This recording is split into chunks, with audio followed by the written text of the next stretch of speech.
Hey, deserving listeners, Love is Blind. Let's check it out. I felt it so much from you. Yeah. Yesterday. What else can I do to make you feel like, or this could be a yes? Okay, we'll see what he says. I don't know. I don't have a good feeling about this at all.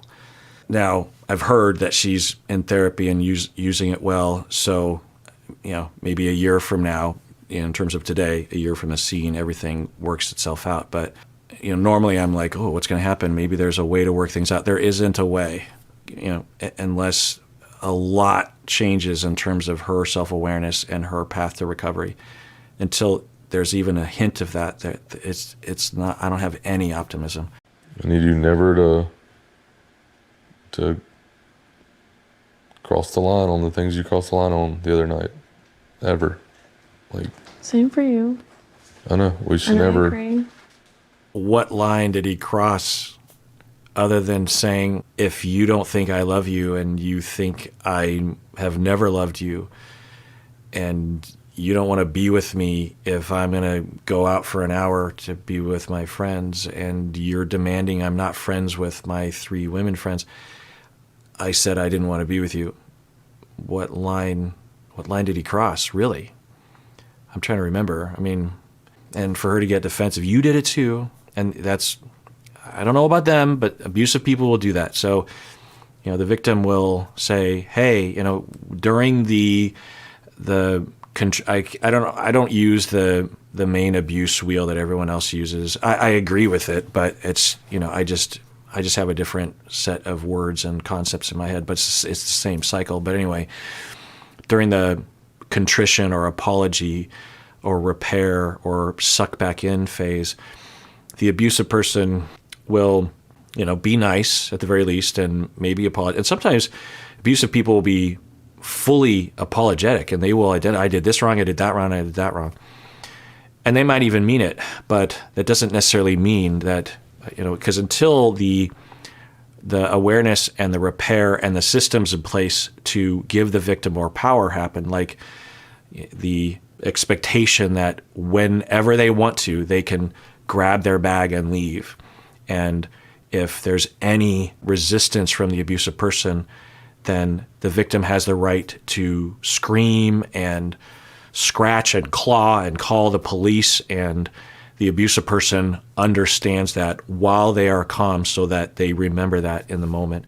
Just a lot of measures. I mean, that's kind of a severe one, but, stuff along those lines. And until that happens, the abuse cycle can just happen again. But anyway, so during the nice apology contrition phase, the victim will be able sometimes to say, yeah, that was not okay.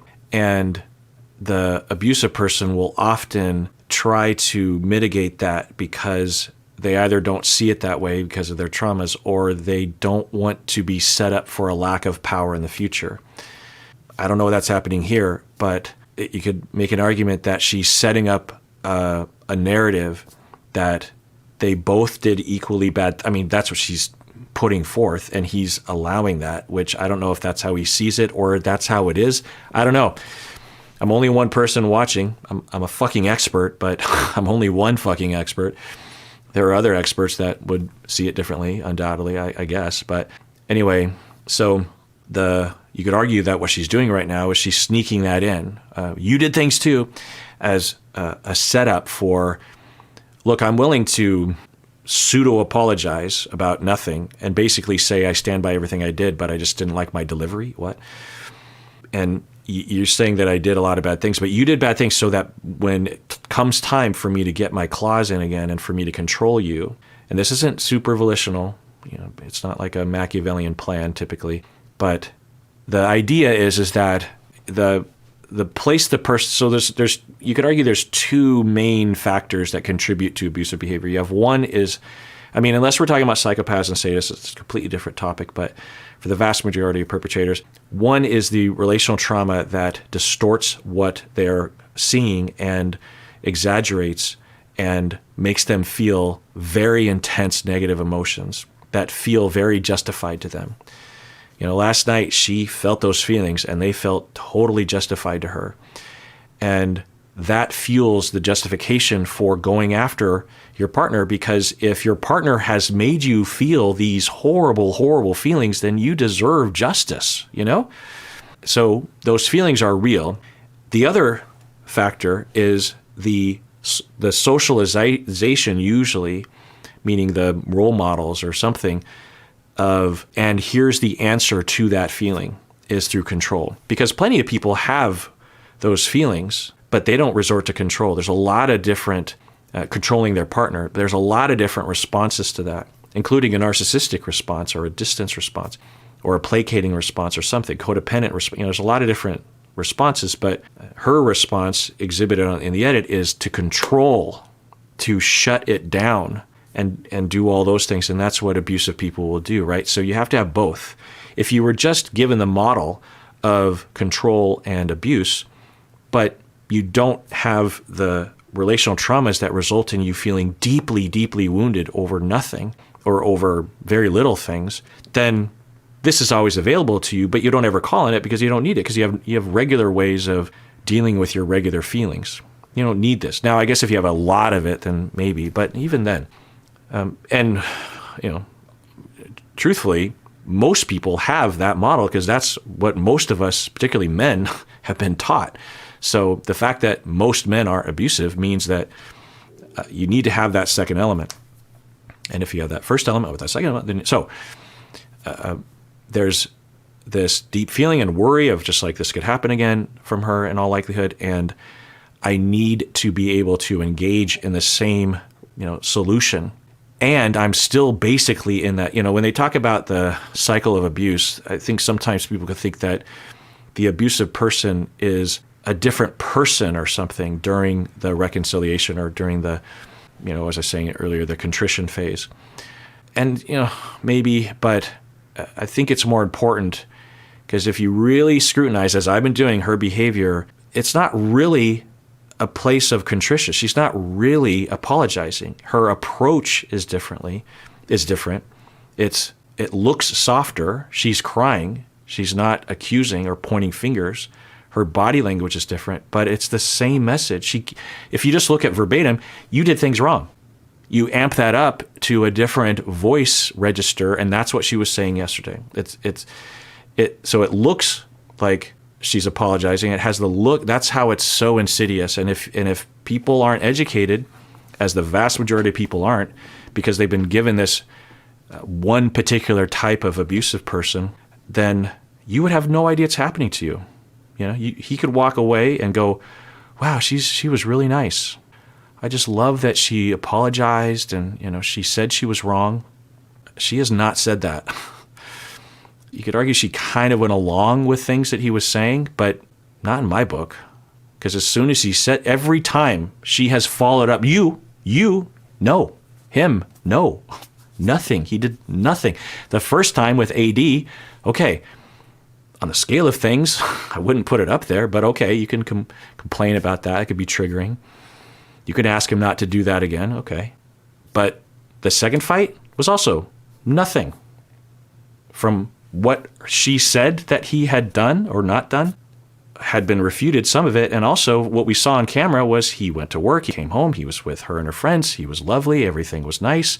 They had a good time, they watched a TV show, they had sex, even though he was not really in the mood, but he went along with it because he could feel the pressure. And then she's like, I don't feel your love. You don't love me. There's a little bit of talk about how he doesn't always reply to her texts while he's at work or something. I don't know.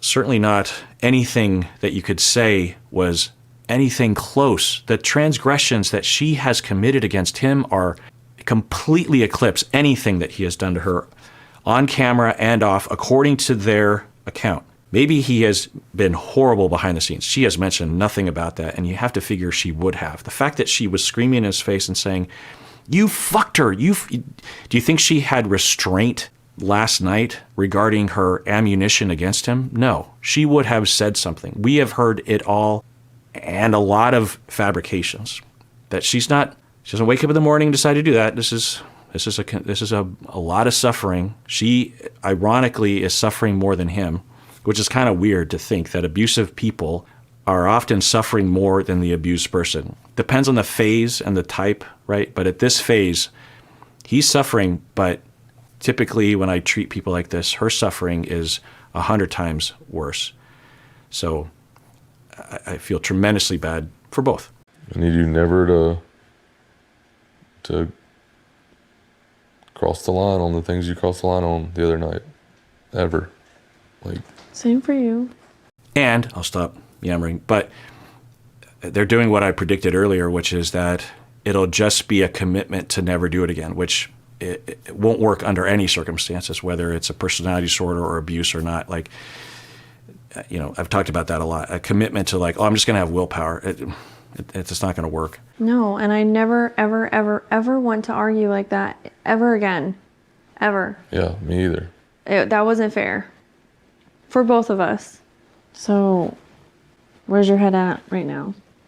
I signed up for the experiment, Hard to know what that means. I mean, he might just be like, I'll see this through, which would be totally normal, but I don't know. I don't know. I don't know. I don't know anything. I don't know their future. I don't know anything. But yeah, I mean, that's what he's been saying this whole time is he isn't breaking up, which is fine. I worry about him, though. I worry about both of them. 2, get married. 2, find a wife. Find the love of my life. I'm still here for that reason. Do I want to give it a shot? Yeah, I do. And I should throw this out there that I don't know about them, but I've seen this many times where you have someone that presents like her and you have someone that presents like him, and the Jimmys of the world will not realize it, sort of like slowly raising the temperature on a frog, which apparently is apocryphal. The frog usually jumps out, from what I understand. But anyway, using the metaphor, that the Jimmys over time, they don't realize that they're slowly losing agency and making sacrifices. They might feel a little bit, but they'll usually say, well, just this temporary. I don't really need that. Who cares? Fast forward in time, and they're an abused, isolated, gaslit victim. The other thing that could happen that's very serious is that if there can, well, not if, but, well, I don't know, if their conflict continues, even if they do get married, right? Say they get married and more triggers, more intense fighting, more frustration from him, because over time it's just going to pile up, right? He has 2 choices. He either just completely gives in and becomes a victim, or tries to reason with her, and in the middle of a fight, as we saw, there's no getting through. And so what can happen is there can be a huge blow up, and he could actually do things that are empirically problematic, like throwing a chair across the room or something. Not violent with her, I guess that too, but reasonably you could imagine something like that, or cheating on her or something, or I don't know, something that she could point to and tell others about, and maybe even, or he could just go off verbally, just be like, I can't stand you, just always, and she records it and holds on to it, and then she never tells him about it, and then when they do break up, she like sends him a clip of the audio and says, hey, I'm just saying, if you don't want to work on this relationship, I'm just going to have to tell everyone who you are, because I have a reputation to hold up or something, that coercion, blackmail. And if he doesn't go back and she releases that and has a whole, you just imagine she would believe what happened. She would write this whole post online, maybe even have an article in the newspaper, and just ruin his life, even though he was the victim.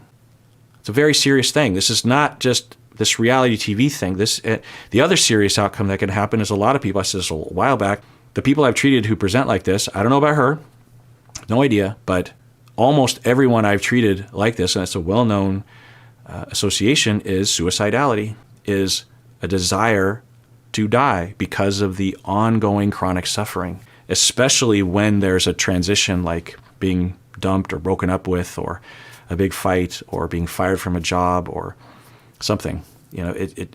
they're already in so much distress, and then their trigger is just like, just give up. It's again, treatment that can absolutely go away. The demoralization and the reason even fueling that. But, for those of you who have that, make sure you get treatment for that. And that's another serious outcome. Another serious outcome is murder. I'm not saying, and I don't want anyone to say she's going to kill him or something, but, of the people who kill their spouses, it often comes from a presentation that is like this. Now, if I had a client like this, I wouldn't assume that would happen. It's a pretty rare event. It's much more likely that suicide would occur. Suicide is way more prevalent than murder. There's some very serious outcomes here. This isn't just like, is Bartiz going to marry Nancy? What's going to happen? This is, when I watch these shows, I think these things. I don't usually mention it though, because in the clinical world, we deal with that side of things. The reality TV is just like, Chelsea's I don't like her, or Jimmy, I'm mocking people.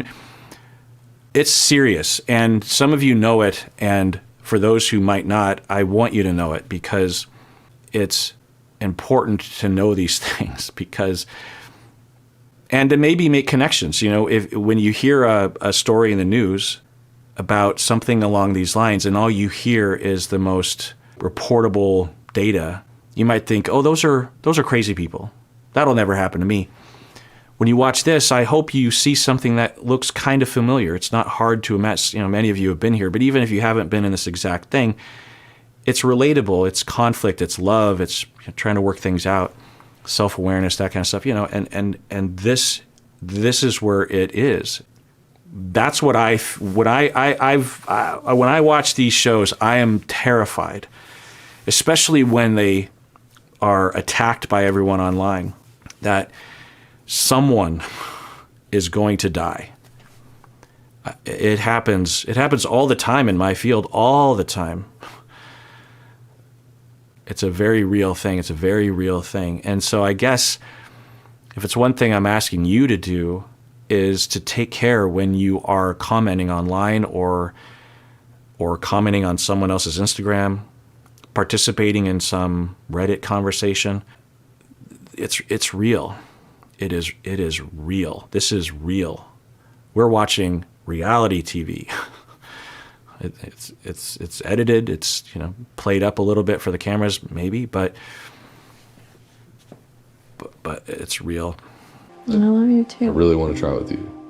Me too. That's You're the reason I'm here. Me too. Or you can't come dressing like that when I'm mad at you. You look good. I really like those pants. It's hard not to consider it charming. Those pants? Yeah, I predicted this in the beginning. And yeah, I'm not going to say it all over again. I love you. And then he's the one that goes over to her. I would just feel so much better if she had some shred of actual remorse and apologize for at least one of the things that happened. Or say, I was overreacting, even just that word. But there was nothing. There was none of that. Zero. In fact, most of the time of this conversation, she was the one saying he did a bunch of things wrong. One, it doesn't give me any hope for the situation. And two, it's just an injustice. It's wrong, We evolved, there's evidence to have an instinct, and other primates as well, when we see an injustice, for us to get upset for other people. It's like, hey, that's not the way the world's supposed to work. So I'm just a monkey watching injustice and shaking my cage, powerless, sitting in this office watching, and you're watching me like some kind of lab coat research. Just joking. Of course, I want to continue to try with you. She's so damn hard not to forgive. The other night, really hurt my feelings. But every conflict Chelsea and I have had. Yeah, I would love to just ask him, what are you forgiving her for exactly? I'd say, well, what happened? Well, what happened? What happened? What exactly? What's one thing that she did last night that you are forgiving her for? Well, when she was basically accusing me of, I don't know, cheating on her when I went out the night before with my friends. Okay, that's nice of you that you're forgiving. Did she ask for your forgiveness for that? No. Did she apologize for that? No. Did she think it was wrong that she did that? Did she say she was wrong that she did that? No. Okay. And it's up to you, but you still want to forgive her. Am I hearing that right? Like, that would be a conversation I would have with a client. It'd be a little less judgy, or a lot less judgy, but I've had those conversations, so that I want to say that to him. We've been able to get through it. I love that about her. I almost took this off and left it here for you to see. That would have been sad.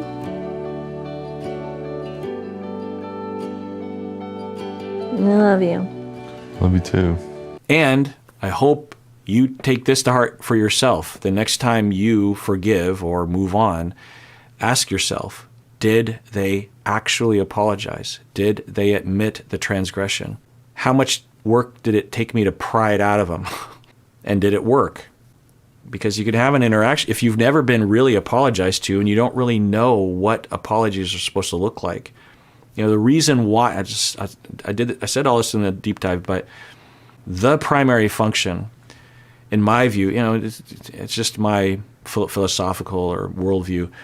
The primary function of an apology in most situations, there are situations where apologies happen and it's less important, but the kind of apologies that would happen here is that the transgressor demonstrates to the transgressed that they have done a lot of work trying to put themselves in the other person's shoes and have explored why it even happened that they transgressed, and thus have a pathway to correct for those factors so that they're less likely to commit that transgression in the future. That's why you apologize. It's not just to move on or even take responsibility. You can take responsibility and not have any remorse, not put yourself in the other person's shoes, not do any work, even just thinking on your own. Like if she had said, I am sorry for getting on your case last night about having gone out with your friends. I feel terrible that I started and perpetuated the entire fight because you didn't do anything wrong. And it was all my fault. And I feel so bad that I put you through that. It felt real at the time, but I feel so terrible and so sad that I can't imagine what that must have felt like for you, that you're being accused of that, and the way I was talking to you, and I wouldn't listen to you, and it must have just felt so hurtful and so frustrating. And that's just one of the things I did. And so I've been thinking and going to a lot of therapy, and I figured out I'm paranoid about you cheating on me, and I think you're cheating on me, or you're going to cheat on me in situations where there's no evidence. And I don't know, maybe you are cheating me, maybe you will cheat on me, but I don't have any reason to believe that. And I just assumed that it was happening, and it felt like it was happening. It felt like you had wronged me and betrayed me, or I felt like I was going to be betrayed. I was so sure of it. But when I look at it objectively and I talk with my therapist, there was no betrayal, zero. I was also embarrassed because, Mackenzie called and I didn't know what to say, and I have a problem with that too. This is not an excuse, but I know what happened, and I now have a path forward. I will probably get paranoid in the future again. I pre-apologize for that, but I'm confident that I have a path forward, and I'm dedicating myself to really working on this, because I don't want to feel that way, and I definitely don't want to put you through that. That would be an apology. That's what I'm talking about. To the transgressed, they'd be like, oh, that makes me feel good that you know what I went through and care about what I went through. and have done a lot of work to figure out why you did that and are doing things to prevent it from happening again. I have said almost that exact thing to my wife. Not those words, but that format. Because it's how I think. I'm not just following a format. I don't even have a format. I was just following my own nose as I went through that role play. Because I have all the elements felt to me. I let the apology gravitate me towards it. I'm not trying to follow steps. But I have said that one of the phrases I've said exactly. I've said probably every time I apologize to my wife, I say, I can't guarantee I'm not going to do it again, and I pre-apologize for doing it. I'm so sorry, but I'm trying. Because it's irrational to assume that anybody can refrain from committing a transgression like this because the same personality is there. The same tendency is there. You can't just willpower that away. And it acknowledges that you acknowledge that it's not as simple as just having willpower. You're acknowledging to the transgress that you're not delusional. You're not going to minimize it. You're not going to say it's never going to happen again. That's denial. Because to say it's never going to happen again means I don't really need to work on it because it's just never going to happen again. We didn't hear anything close to that. Was it edited out? I doubt it. And so he forgives her. Is this the beginning of the brainwashing? Is this the beginning? Because I don't know what's happening here, but if someone told me this on my couch or I saw this developing, I would characterize it as the beginning of the abusive style relationship and dynamic. All of the elements are in place that I've laid out. And his forgiveness. So where does that come from? On one hand, he could just be really nice and just really love her, okay? On the other hand, he doesn't know he deserves better. He doesn't really exhibit that. I don't know what it is, but the fact that and maybe he plans on, but the fact that he's just completely okay with how this non-apology went, and I can't be mad at her. She's so easy to forgive. That's a red flag for his susceptibility to victimization. I don't know, but I'll say that to y'all so that you can know what that looks like. So you're gonna make me cookies or what? I'm tired. I'm Don't so pull tired. that I'm so tired, baby. It's 6 o'clock at night. I hardly slept last night. Why? Because you're at the friggin' club? Probably. Oh my goodness, no. Under normal circumstances, like, well, that's funny. You're making it light of it. If she had already apologized for that, maybe. But I am 90% sure that her brain literally went there in that moment. And because she is in the phase of where she's at, she didn't go after him. Think about that. He says he's tired because he didn't get sleep last night. Of course, all of you thought because he was in massive emotional distress. The fact that it even just popped into her head says something. But there's a pretty good chance she actually had a paranoid thought. It's not her fault. I'll say it again. I'm not bashing on her. It's not attack her. It is a condition. If she has this condition, she has no control over it. No one does. But how interesting that she said that. That's scary to me. I thought you didn't think I loved you.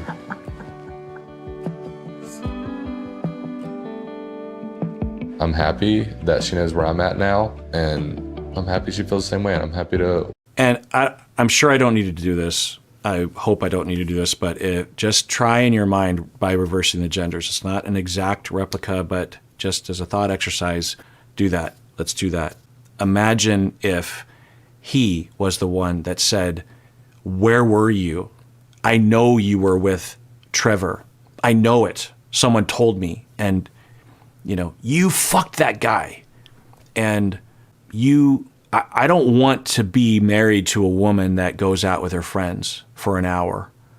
That's not going to work for me, right? If it's hard to feel, really go down that road. It's not the exact road, but worth thinking if it's hard to feel, because he's a lot bigger. He fits none of the profiles, the stereotypes of an abuse victim, but make no doubt about it. That has nothing to do with one's susceptibility to abuse and one's experience with abuse. I've been abused. I'm 6'1". I'm probably a similar, I don't know how tall he is, but I'm probably similar build as him. I've been abused by people smaller than me. It has nothing to do with size, gender. Men are more likely to be physically abusive, but in terms of emotional abuse, I don't know what the rate is. It might be slightly more men, I don't know. But what's the difference when you have a 60-40 kind of a thing? And at the very least, we're watching what resembles what I see. Even his body language as he's kissing her from underneath, he was the one who going to her. She even sexually objectifies him. And I mean, just to sort of, imagine, well, how am I supposed to be mad at you when you're wearing those pants in the midst of all the abuse, right? If you're looking for ickiness, the same ickiness and the same, if you feel that if he were a woman, the same ickiness is happening here. I feel the ickiness. Do you feel the ickiness? Work towards a marriage. That's what I came here for, and I know Chelsea is going to be a phenomenal wife. It's just working through the kinks of day to day and how we. And victims will often be socialized prior to being in the relationship, and they're certainly socialized during the relationship to hope it'll get better. There's just a couple. If we just play our card, everything will be fine. I'll just sacrifice here, and I'll be good, and She says she's not going to ever do it again, and she was nice, and she apologized, and I need her, and it must get better. It needs to get better. Everything will be fine. It's just a couple kinks. Conflicts. I will put my blood, sweat, and tears into our relationship if I know that she's in it, and she's in it 100%. If she's in it, I'm in it, and I won't let her go. Yeah, that's not a good metric, because an abusive person can be in it. At least in terms of, I think, how he defines that.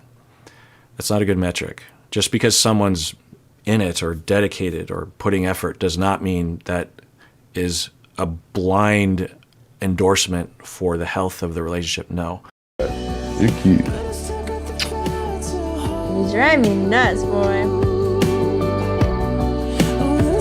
And she ends with, "You drive me nuts, boy."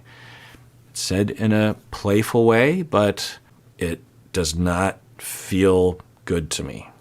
There's a lot of playful things that could have been uttered in that moment. I don't know what's happening here. I'm just saying this to the world so that you can see it when it happens in the real world. That's all. I have no idea. I have no idea.